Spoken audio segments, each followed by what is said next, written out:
반갑습니다. 우리 세계를 품은 디아스포라 선교 공동체 여러분, 우리 함께 입술로 고백합니다. 내가 교회입니다. 큰 소리로 한번 고백해 주시기 바랍니다. 또 한 내가 번 더 합니다. 교회입니다. 예, 우리가 교회입니다. 우리가 교회입니다. 예, 감사합니다. 오늘 저는 여러분들과 함께 이제 그동안 해왔던 그 하나님 나라의 비유 마지막 시간을 오늘 갖습니다. 오늘 제가 여러분과 함께 나눌 말씀의 제목은 깨달았느냐 하는 제목입니다. 그 천국에 제대된 서기관마다 집주인과 같으니 하는 8번째 집주인의 비유이기도 합니다. 여러분, 그동안 우리가 여러 비유들을 살펴보았는데요. 이 8번째 비유를 이해하기 위해서는 앞에 7가지 비유를 이해하는 것이 선행돼야 됩니다. 왜냐하면 오늘 예수님께서 8번째 비유를 말씀하시기 전에 제자들에게 너희가 깨달았느냐 하고 물으셨기 때문입니다. 또한 여러분, 이 8가지 비유 중 첫 번째, 두 번째 비유는 예수님께서 친히 제자들에게 설명해 주셨고, 또 오늘 그 깨달았느냐 할 때 그 깨달음에 대한 얘기를 이 비유 가운데 이야기하셨던 것들을 우리는 기억합니다. 그래서 오늘 우리가 이 천국 비유를 통해서 마지막으로 마치 이 비유의 결론처럼 이야기해 주시고자 하는 말씀이 무엇인가를 우리가 한번 골똘히 생각해 보아야 되는 그런 시간이 아닌가 합니다. 여러분, 첫 번째 우리가 씨 뿌리는 비유, 이 말씀을 드릴 때 제가 그런 말씀 드렸던 것 같아요. 30배, 60배, 100배 씨를 뿌려 얻어질 결실의 내용의 문제가 아니라, 이 비유가 의미하는 것은 열매 맺는 밭과 그렇지 못한 땅에 대한 이야기라 하는 얘기를 했습니다. 그러니까 이것은 땅이 갈라지는 것이지, 우리가 종래에 듣던 설교처럼 우리가 우리의 마음을 잘 기경해서 그 씨를 받아들일 때 기경할 수 있는 게 아니라, 아무리 같은 말씀이라도 받아들였을 때 그것을 받아 열매 맺는 밭과 그렇지 못한 땅이 있다는 것에 대한 이야기라는 얘기를 드렸습니다. 두 번째 비유인 좋은 씨와 가라지 비유도요, 우리가 흔히 얘기하는 알곡이 되자, 좋은 씨가 되자, 이런 우리의 결단을 요구하는 비유라기보다는 종자가 다르다. 여러분 기억하십니까? 그런 말씀을 여러분에게 드렸습니다. 여러분, 가라지는 원수가 밤에 몰래 와 뿌린 것이라고 성경은 얘기합니다. 가라지가 아무리 열심히 빌고 또 열심히 간구했다 할지라도 알곡이 될 수는 없는 거죠. 즉, 이것은 종자가 다르다. 구원받을 자, 하나님이 뿌리신 하나님의 자녀와 그렇지 않은 자들이 나누어진다 하는 얘기였고요. 뭐 겨자씨의 비유 여러분 기억나십니까? 어떤 일입니까? 이것은 작은 겨자씨가 창대히 열매 맺겠다는 얘기, 이것 아니라고 얘기했습니다. 작고 흔하고 뭐 어디서나 볼 수 있는 작은 겨자씨, 또 그것의 가치, 한 알의 가치는 아무 가치가 없어서 누구도 귀중히 여기지 않던 그 겨자씨에 생명이 있었기에 그 생명이 싹을 틔운다는 얘기라고 말씀드렸습니다. 즉, 예수 생명 있는 자가 세상에서는 짓밟히고 가치 없어 보일지 모르지만 그가 결국 천국의 백성으로 열매 맺는다 하는 얘기를 겨자씨 비유를 통해서 들었습니다. 여러분, 누룩의 비유를 말씀드릴 때는 천국의 의외성에 대해서 말씀드렸습니다. 여러분, 누룩이 무엇입니까? 성경에 누룩에 대한 이야기가 나올 때는 무엇인가를 변질시키는 그런 존재로서의 누룩입니다. 성경에 한 번도 좋은 의미, 긍정적 의미보다는 되게 부정적 의미로 사용됐던 그 사물이 바로 누룩이었습니다. 그러나 그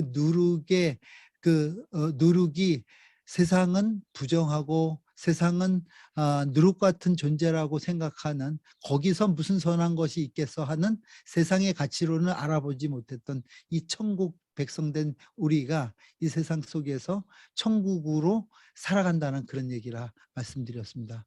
여러분, 보화의 비유도요, 우리가 땅 팔고 냉장고 팔아서 우리가 마련할 수 있는 것이 아니라 우리를 보화로 여겨주시는 그 예수 그리스도의 그 사랑과 우리를 구속해 주시는 그 은혜에 대한 얘기라고 말씀드렸고요. 진주장사 또 그물의 지난 시간에 그물의 비유도 그 우리의 구원이 어떤 우리의 행함이나 우리의 노력이 아니라 그분의 그 가르심을 통해서 이루어진다는 얘기를 드렸습니다. 그러면 우리가 지금까지 봤던 모든 그 비유의 내용들을 본다면 여러분 이 비유가 하나님 나라의 비유고 하나님 나라의 비밀을 이야기한다 할 때 이 비밀스러운 일은 하나님 나라 백성들에게는 밝히 드러나는 얘기지만 하나님 나라 백성이 아닌 자들에게는 끝까지 감추어지는 것, 아니 오히려 이 말씀을 통해서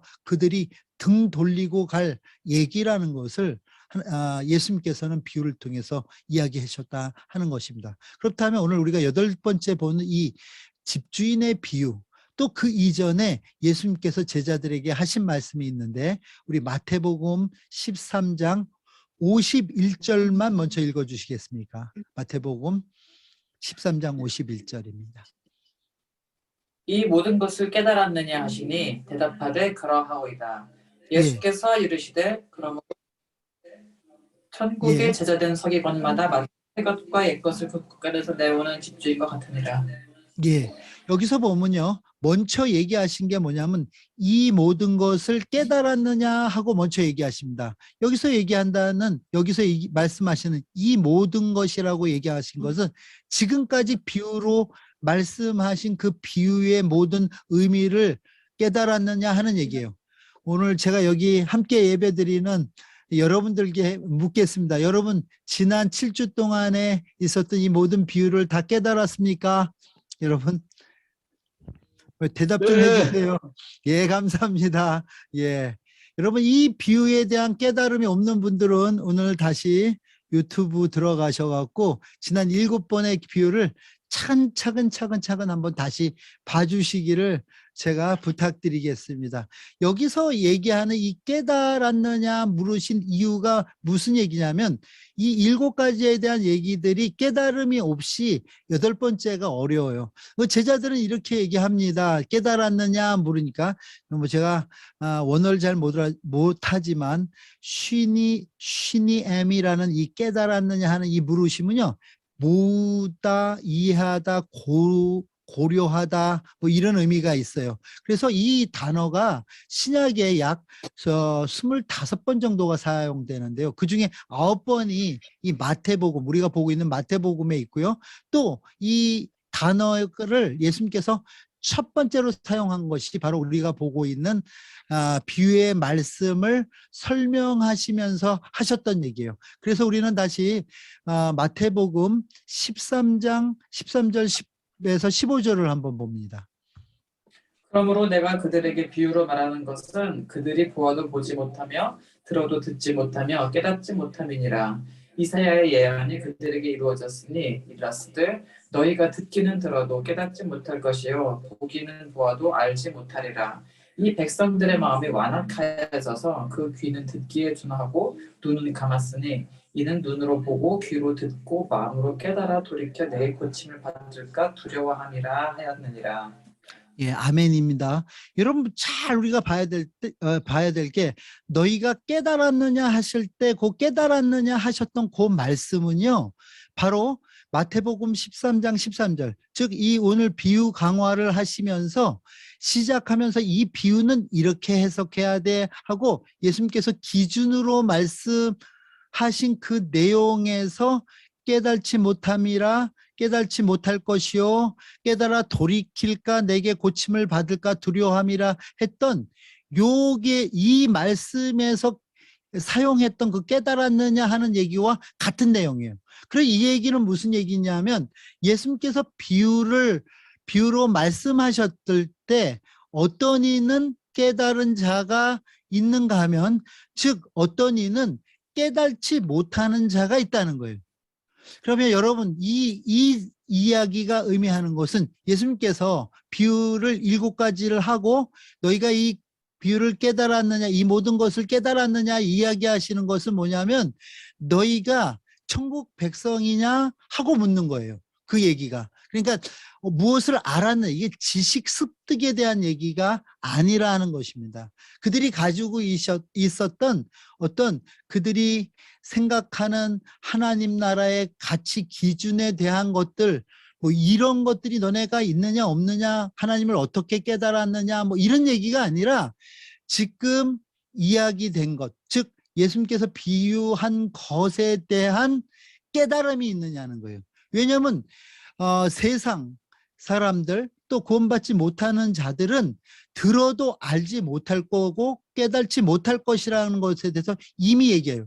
너희가 듣기는 들어도 깨닫지 못할 것이요, 보기는 보아도 알지 못할 것이요, 이미 얘기할 거예요. 오히려 이런 걱정을 하셨어요. 어떤 걱정이냐면 눈으로 듣고 귀로 듣고 마음으로 깨달아 돌이킬까 봐, 그래서 고침을 받을까 봐 두려워함이라 이 얘기를 하셨다는. 그런 이 얘기는 하나님께서 하나님 나라에 드릴 자와 그렇지 않은 자를 이미 정하시고 드릴 자만 드리시겠다는 거예요.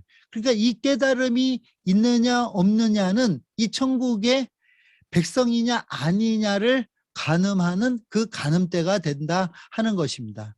즉 하나님의 나라는 들어서 아는 것이 아니고 또 말씀을 들을 때 모두가 깨달는 것이 아니라는 것이죠.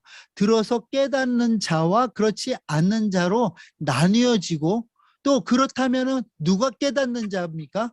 그렇다면 누가 깨닫지 못하는 자입니까? 우리가 이미 비유로 보았듯이 마태복음 13장 19절에서 23절, 제가 오늘 이 설교의 서두에 말씀드렸듯이 오늘 이 마지막 말씀은, 마지막 비유는 7가지 비유에 근거되어 있고 그 비유에서 이야기했던 것들을 최종적으로 결론 지어주시는 말씀이라고 하였습니다. 그렇다면 우리가 다시 마태복음 13장에 그 비유 설명해 주시는 그 내용을 조금 보아야 될 것 같습니다. 아무나 천국 말씀을 듣고 깨닫지 못할 때는 악한 자가 와서 그 마음에 뿌려진 것을 빼앗나니 이는 곧 길가에 뿌려진 자요 돌밭에 뿌려졌다는 것은 말씀을 듣고 즉시 기쁨으로 받되 그 속에 뿌리가 없어 잠시 견디다가 말씀으로 말미암아 환난이나 박해가 일어날 때에는 곧 넘어지는 자요 가시떨기에 뿌려졌다는 것은 말씀을 들으나 세상의 염려와 재물의 유혹에 말씀에 막혀 결실하지 못하는 자요 좋은 땅에 뿌려졌다는 것은 말씀을 듣고 깨닫는 자니 결실하여 어떤 것은 100배, 어떤 것은 60배, 어떤 것은 30배가 되느니라 하시더라. 예, 여기서 그렇다고 얘기한다면 깨달음의 내용은 바로 하나님의 말씀을 의미하고요. 요 지금 우리가 읽었던 그 말씀은 바로 예수님께서 하신 비유를 직접 친히 설명해 주신 얘기예요. 그러니까 우리가 하나님 말씀에 대한 깨달음이 있는 자, 그 자가 바로 천국 백성이다 하는 얘기고요. 깨달지 못하는 자, 그는 천국 백성이 아니다 하고 얘기하는 거예요. 근데 그 천국 백성이 아닌 깨달지 못하는 자는 어떤 이유 때문에 그렇게 깨달지 못한다고 이야기하십니다. 그래서 여러분, 이 깨닫느냐 아니냐의 문제는 여러분 씨의 문제가 아니라 어찌 보면 밭의 문제라는 것, 그 밭에 따라, 땅에 따라 결정되었다는 것도 우리는 이 비유를 통해서 이미 보았습니다. 자, 그렇다면 우리가 한번 다시 생각해 보아야 될 것은 이 하나님 나라, 천국 비유는 이것은 모두에게 허락되지 않았다는 거예요. 모두에게 드러난 것이 아니라, 오늘 누가복음 8장 10절을 한번 또 봅니다. 이르시되 하나님 나라의 비밀을 아는 것이 너희에게는 허락되었으나 다른 사람에게는 비유로 하나니 이는 그들로 보아도 보지 못하고 들어도 깨닫지 못하게 하려 함이라. 예, 이 얘기가 의미하는 건 뭐냐면요, 예수님께서 비유로 얘기한 것은 우리 주변에 있는 어떤 삶을, 이거를 통해서 하나님 나라를 보다 많은 사람들이 깨닫게 하기 위해서 비유를 한 것이 아니라 하나님 나라를 감추기 위해서 비유를 했다는 것이죠. 감추기 위해서. 또 그리고 그것을 깨닫는 자들을 찾아내기 나서시는 하나님의 그 마음, 내용 이런 것들이 그 안에 있다는 것이죠. 그러나 하나님께서 우리에게 분명히 이야기하시는 것은 뭐냐면 너희에게는 허락되었으니 하고 얘기합니다. 너희에게는 허락되었으니. 이 얘기는 뭐냐면 이 하나님 나라가 허락된 자, 그런 자가 있다 하는 것입니다. 자, 그렇다면 한 번 더 우리가 한 발짝 더 나아가 보기를 원합니다. 그렇다면 제자들이 깨달은 것이 무엇입니까? 이 천국 비유의 내용이 무엇일까요? 한번 또 우리가 생각해 볼 때 바로 그들이 깨달아야 하는 이 천국의 비밀은 다름 아닌 예수 그리스도의 십자가의 죽으심과 부활에 관한 것이라는 것을 우리는 말씀을 통해서 알 수 있습니다. 누가복음 18장 32절부터 34절 말씀입니다. 인자가 이방인들에게 넘겨져 희롱을 당하고 능욕을 당하고 침뱉음을 당하겠으며 그들은 채찍질하고 그를 죽일 것이나 그는 3일 만에 살아나리라 하시되 제자들이 이것을 하나도 깨닫지 못하였으니 그 말씀이 감추였으므로 그들이 그 이르신 바를 알지 못하였더라. 예, 사실 예수님께서요, 너희가 깨달았느냐 이렇게 물었을 때 제자들은 깨달았습니다 이렇게 얘기를 했어요.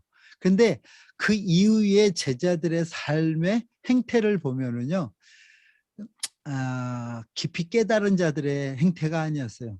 만약 그들이 깨달았더라면 그들은 아마 예수님을 죽기까지 따랐을 것입니다. 그러나 그들의 입술의 고백은 주를 죽기까지 따르겠습니다 하는 고백은 있었으나 그들은 예수님의 고난 앞에서 모두 다 도망가 버린 것을 우리는 성경의 역사를 통해서 볼 수 있습니다. 여러분, 그들이 진정 깨달은 것은요, 사실은 예수님의 그 부활과 또 그의 이 땅에서 사역의 내용이 무엇인지, 그가 이루려고 했었던 하나님의 나라가 무엇인지는 예수님께서 부활하신 이후에 다시 그들에게 나타나서 깨우침을 주셨을 때 비로소 알 수 있었다는 것이요. 여러분, 어찌 우리도 우리가 만약 예수님을 당시에 따르던 제자라 할지라도 어찌 이 얘기들이 우리에게 쉽게 받아들여질 수 있겠습니까? 인자가 이방인들에게 넘겨져 희롱을 당하고, 여러분 한번 거기다 밑줄 한번 그어보세요. 희롱, 능욕을 당하고, 침뱉음을 당하고, 채찍질하고 그를 죽일 것이나. 여러분, 이 자체가 어찌 보면 예수님이 이 땅 가운데서 당한 모욕과 질시와 그의 어떤 비하의 내용들이었다는 거예요. 그러나 예수를 당시 따랐던 자들은요, 이런 예수님의 고난과 이 예수님의 이런 죽기까지 순종하심을 통해서 이루어지는 하나님의 나라라기보다는 예수님께서 가지고 계시는 그 힘과 능력으로 이루어가는 그 나라를 더 꿈꿨을지 모릅니다. 아니, 그 나라에 더 방점을 뒀을지 모릅니다. 그런데 예수님께서는 그런 고초와 고난 속에서도 심지어 그가 죽었다 할지라도 다시 살아나실 것에 대해서 이야기하셨고, 또 그것을 얘기했지만 제자들은 그 본인들이 생각하고 꿈꿨던 그 하나님 나라, 예수님이 이루실 나라와 괴리가 있는 그 예수님의 설명 앞에 이건 뭐지 하고 그 누구도 깨달지 못하였다 하는 얘기들을 성경은 기록하고 있습니다. 그 말씀이 감추어져 있고 또 그들이 그 이른 바를 알지 못하였다 하는 얘기입니다. 그렇다고 우리가 생각한다면 그 예수님의 이 땅 가운데서의 사역은 우리에게 감추어졌던 말씀이 그 실체가 되신 예수 그리스도, 또 그분께서 우리 가운데 보내주신 그 성령으로만 깨달을 수 있는 나라, 그 성령으로만 알아갈 수 있는 나라가 바로 이 나라라는 것을 우리 가운데 이야기하신 거예요. 나중에 우리가 성경을 통해서 볼 수 있지만 여러분 누가복음 24장 45절 봅니다. 45절 46절입니다. 이에 그들의 마음을 열어 성령을 깨닫게 하시고 네, 앞에 44절도 읽어주세요. 또 또 이르시되 내가 너희와 함께 있을 때 너희에게 말한 바 곧 모세의 율법과 선지자의 글과 시편의 나를 가리켜 기록된 모든 것이 이루어져야 하리라 한 말이 이것이라 하시고 이에 그들의 마음을 열어 성경을 깨닫게 하시고, 즉 하나님의 말씀을 깨닫는 일, 이것은 우리의 의지나 노력 혹은 우리의 지혜나 지식으로 이루어질 수 있는 일이 아니라 성령으로 우리의 마음을 주님이 친히 열어주실 때 그것에 대한 분명한 깨달음, 또 확신과 믿음이 생긴다 하는 것이에요. 제가요, 이렇게 성경을 이제 아침마다 요새 읽는 것을 참 재미 들려서 하고 있습니다. 그런데 성경을 읽기 전에 전 꼭 이런 기도를 해요. 하나님, 이 성경을 기록하였던 자들에게 영감을 주셔서 이 성경을 기록했다는 얘기를 들었습니다. 그들에게 주셨던 그 영감을 오늘 제게도 주셔서 그 성경의 말씀이 깨달아지게 해달라고 기도를 합니다. 또 이렇게 여러분들과 함께 말씀을 나눌 때, 설교를 할 때는 이런 기도를 해요. 하나님, 내 안에 계신 성령께서 저들 가운데 계신 성령과 영으로 교통함을 통하여 내가 이 말씀을 깨달아 전하듯이 저들 가운데에서도 이 말씀에 대한 깨달음이 있게 해달라고.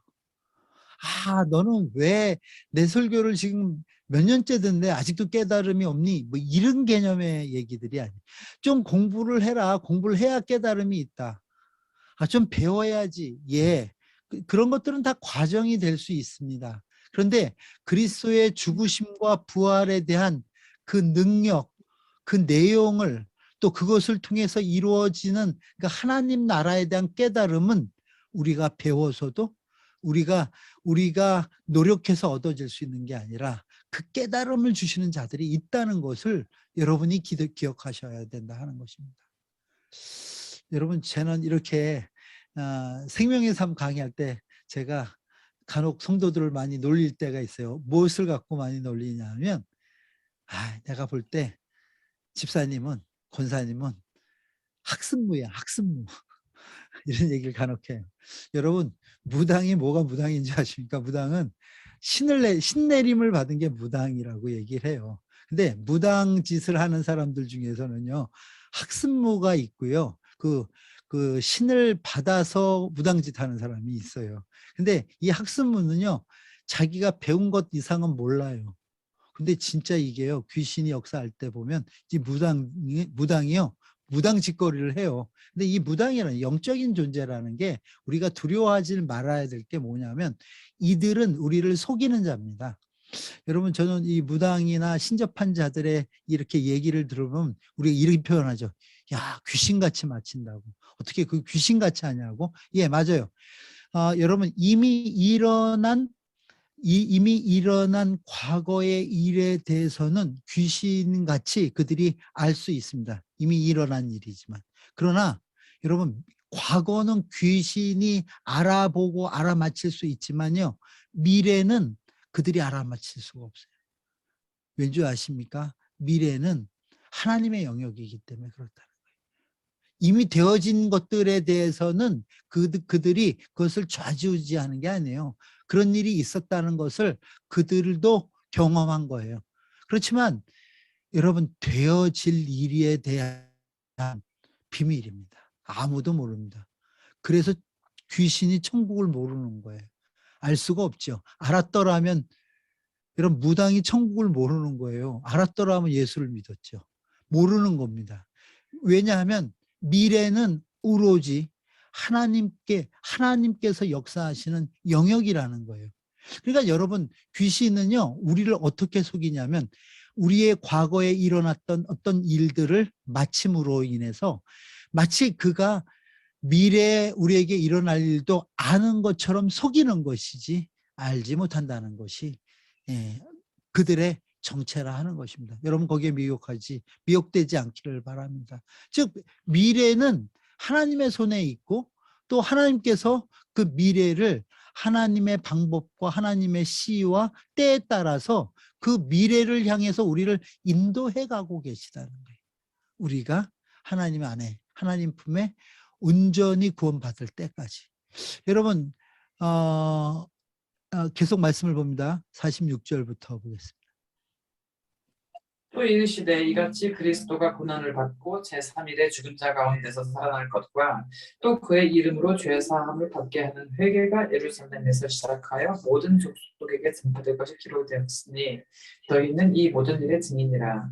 볼지어다 내가 내 아버지께서 약속하신 것을 너희에게 보내리니 너희는 위로부터 능력으로 입혀질 때까지 이 성에 머물라 하시니라. 예, 예수님께서 말씀하신 것은 이제 부활하셔서 승천하시기 전 이들에게 앞으로 그들에게 일어날 일에 대해서 말씀하시고 또 그 앞으로 일어날 일들 통해서 여러분 우리 하나님의 자녀들이 이 땅을 어떻게 살아가야 될 것에 대해서 이야기하고 계시다는 거예요. 너희는 이 모든 일의 증인이다.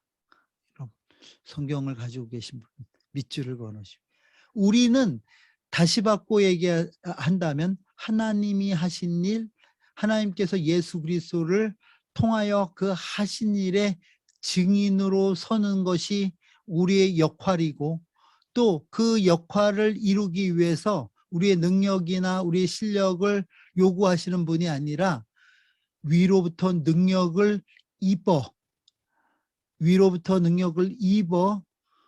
그 일들을 이룰 거에 대해서 이야기하신다는 것입니다.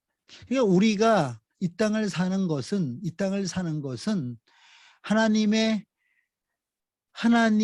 하나님 되심과 그의 일하심을 알아, 깨달아. 또 그가 이 땅 가운데 이루어 가시는 그 하나님 나라의 일을 우리는 보고 듣고 경험함으로 그것을 증거하는 자로 이 땅에 세우신다 하는 것을 여러분 기억하시기를 바랍니다. 다시 마태복음 13장 52절로 돌아갑니다. 읽어주십시오. 예수께서 이르시되 그러므로 천국의 제자된 서기관마다 마치 새 것과 옛 것을 그 곳간에서 내오는 집주인과 같으니라. 자, 그렇다면 마지막 비유 이 얘기는 우리가 지금까지 이야기했던 그 전제를 갖고 이 말씀을 마지막 비유를 풀어야 되는데요. 예수께서 이르시되 그러므로 천국, 여기서 얘기하는 천국은요, 여러분 우리가 죽어서 가는 어떤 장소적 개념인 킹덤 인 헤븐이 아니라 여기서 얘기하는 천국은 뭐냐면 우레노스 바실레이아, 여러분 뭡니까? 킹덤 오브 헤븐이죠. 킹덤 인 헤븐이 아니라 킹덤 오브 헤븐, 즉 하나님 나라의 임재, 통치함, 그 다스림을 받는 자, 또 다스림을 받는 땅, 그것이 천국이라는 거예요. 여기서 그렇다고 얘기한다면 여지껏 여러분 우리가 7가지 비유를 통해서 보았지만 그 천국의 내용은 즉 우리라는 얘기죠. 그 통치함을 우리가 받고 있다면 우리가 천국의 일원이며 천국의 백성이며 뿐만 아니라 그 천국의 제자 된다 얘기하는 거예요. 여기서 천국의 제자, 그러니까 또 우리는 12제자만을 생각하지만 여기에서 이 제자, 마데투어라는 이 단어는요, 학생이 되다, 제자를 만들자, 학자로 등록하다, 교훈하다, 가르치다 얘기예요. 그래서 이 단어는 마태복음에서 제자들을 부를 때 어퍼슬스로 부르는 게 아니라요. 마태복음 28장 17절에서 20절에 보면은 예수께서 나와 말씀하여 이르시되 하늘과 땅의 모든 권세를 내게 주셨으니 그러므로 너희는 가서 모든 민족을 제자 삼고 할 때 요 제자와 같은 의미라는 거예요. 그러니까 우리가 천국 제자된 우리가 다시 우리를 통해서 모든 민족 가운데 제자를 삼는다 할 때 요 얘기로 제자 삼아 하면서 쓰시더라는 거죠.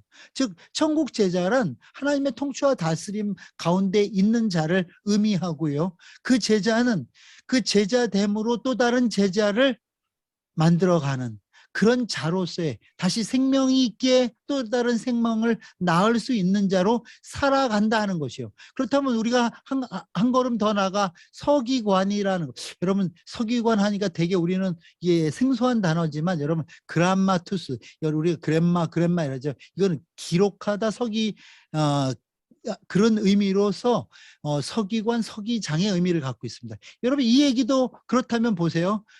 다시 정리해서 우리가 본다면 천국 하나님의 통치가 있는 자들, 또 그것에 제자된 자, 생명이 있는 자로서 또 다른 제자를 삼고 살아가는 자, 그 자들이 를 오늘 천국의 제자된 서기관이다 이렇게 할 때, 서기관의 역할이 뭐냐면 증인, 그것을 기록하는 자, 우리 삶 속에 하나님의 임재와 하나님의 역사를 기록해 가는 그런 자는 하고, 거꾸로 되는 거죠. 여기 앞에가 이제 우리죠.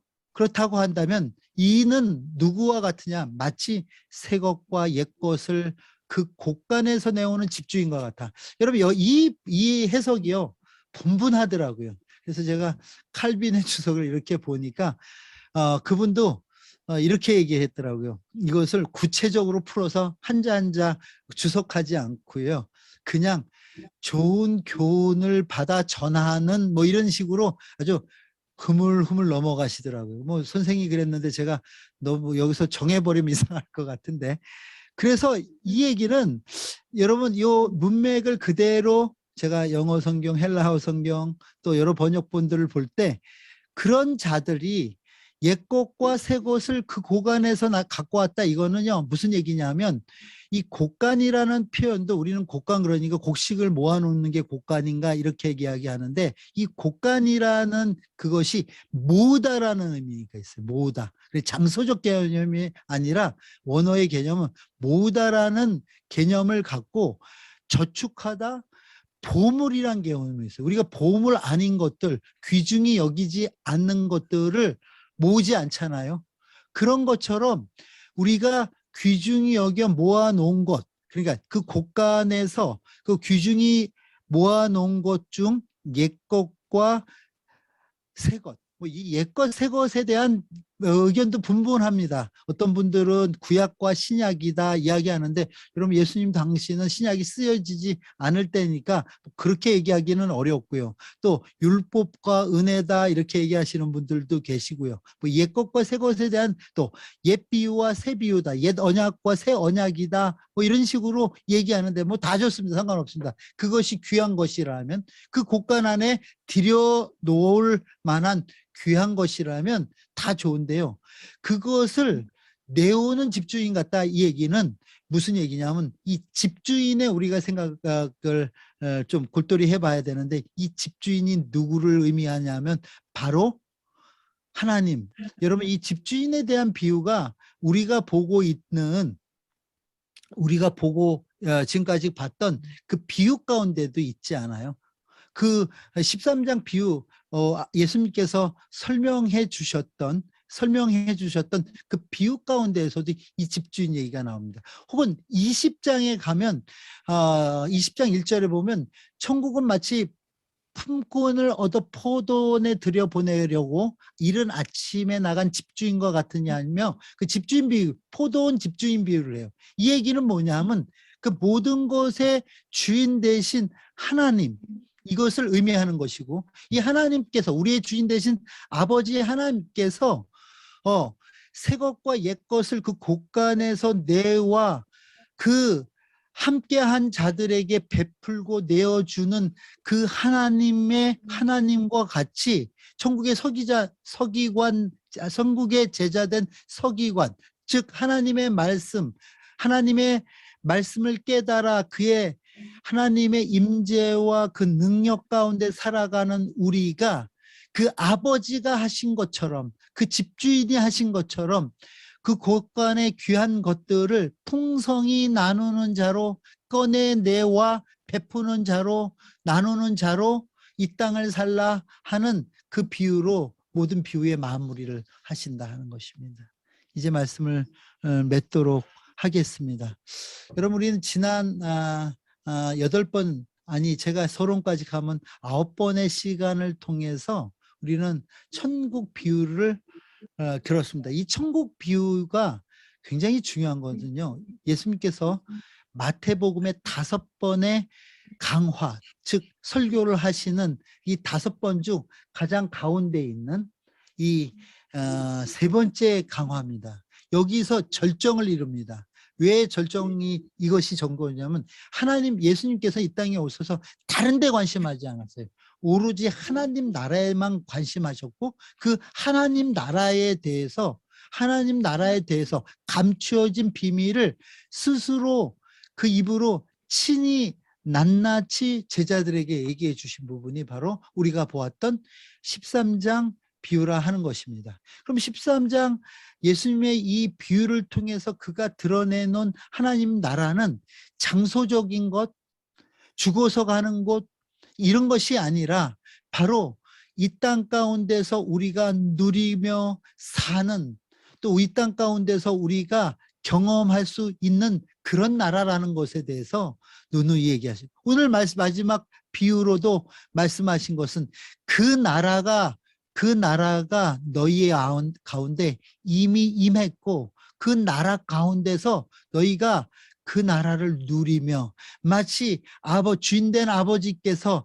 자기의 필요를 따라 새 것과 옛 것을 그 곳간 안에 그가 모아놓은 것들을, 그 풍성한 것들을 나누어 주듯이 너희 가운데 임한 그 풍성한 하나님 나라를 너희의 삶 속에서 나누며 살아라,